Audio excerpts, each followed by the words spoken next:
Meet the OnePlus 3T. The T stands for Tim. That's what I named our review unit. And Tim here has four main differences versus his OnePlus 3 counterpart. First, processor. We've gone from a Snapdragon 820 to a Snapdragon 821.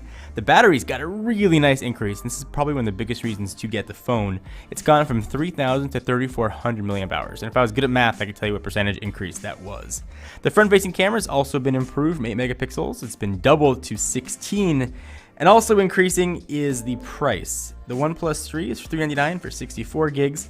And if you want to get a 64 gig variant of the OnePlus 3T, you're going to be paying $39 more. That math I can do. That comes in at $439. There's also a 128 gigabyte available, and a few other minor differences. You can get now a gunmetal color, which we have here. Opening the box, the OnePlus 3T, it's going to look just like the OnePlus 3, and it's definitely going to be a theme of this review. You've got a profile switcher in the upper left-hand corner, which I really like on Android devices. You've got a volume rocker up and down, dual SIM tray, and then underneath that, you're going to have your power button. On the bottom, you've got your downward-firing speakers, the USB Type-C port, so noise-canceling mic, and a 3.5mm headset jack. It's here on the phone. The display hasn't changed. It's still a 5.5-inch 1080p optic AMOLED display, and it looks really good. In fact, I'm almost hard-pressed to even tell that it's a 1080p screen and not a QHD screen. It looks really good. And beyond that, it looks nice in direct sunlight, which is really like the kryptonite for smartphones. And viewing angles here are also still really good. And this still sounds silly to say, but there are 6 gigs of RAM in this phone. Now, not all 6 gigs are being used, kind of depend on the app, how much RAM is going to get used. Oxygen OS is still here. It's not yet based on Android Nougat, it's still based on Marshmallow, but it is still really good. You get some nice features, things like enhanced doze mode, adaptive brightness, ambient display, and a ton more. We've done a lot of coverage on Oxygen OS, but it's pretty decent. So there's a lot to like about the 16 megapixel rear facing camera. This is definitely in the higher echelon of cameras that we've tested. If you want to see more camera coverage, let us know, but in the meantime, you want to see a gallery of how these images look in full resolution, hit the link down below. Go to the article on technobuffalo.com.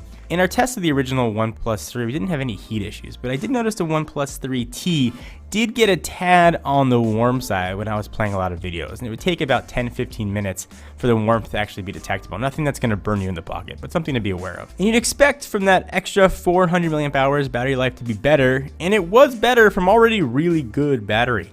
I was able to stretch this out to almost 2 days of heavy usage. There's a lot more to talk about with the OnePlus 3T, but we covered a ton of it in our OnePlus 3 review, which you should watch. But overall, OnePlus did what I don't think a lot of people were asking. They made a really good phone even better. And the OnePlus 3 is probably one of my favorite phones of the year, and the OnePlus 3T just makes it even faster.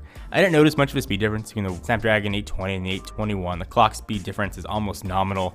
Benchmarks were a little bit higher, but that didn't really change any of my daily usage. A fast phone is now a faster phone. If that's important to you, then look for the OnePlus 3T. Now, is it worth the extra $40 from the OnePlus 3? Either way, you're getting great value for your phones. I think that's going to come down to whether or not you need the bigger storage. The 128 is available for the 3T, or whether or not you really just like the gunmetal color. I think if I was buying one, I was going to use for a few years, I'd probably opt for the 3T. Just the extra horsepower make me feel a little bit better. Let me know what you guys think in the comments down below. Give the video a thumbs up. We appreciate it. Until next time, I am John Rettinger from TechnoBuffalo.